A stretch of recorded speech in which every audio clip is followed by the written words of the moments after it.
বন্ধুরা, আজকে recipe soybean pulao. প্রথমে সয়াবিনগুলো গরম জল দিয়ে ধুয়ে পরে নর্মাল জল দিয়ে ভালো করে ধুয়ে জলটাকে ছাড়িয়ে নিয়েছি।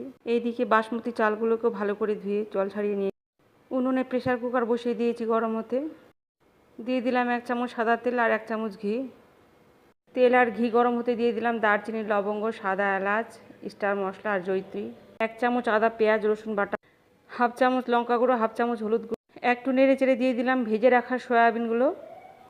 মশলা আর সয়াবিন ভালো করে মিলিয়ে নিয়ে দিয়ে দিলাম ধুয়ে রাখা বাসমতি চালগুলো। দিয়ে দিলাম স্বাদ মতো লবণ, স্বাদ মতো চিনি, 4টে কাঁচা লঙ্কা, ধনে গুঁড়ো, সাদা এলাচ গুঁড়ো।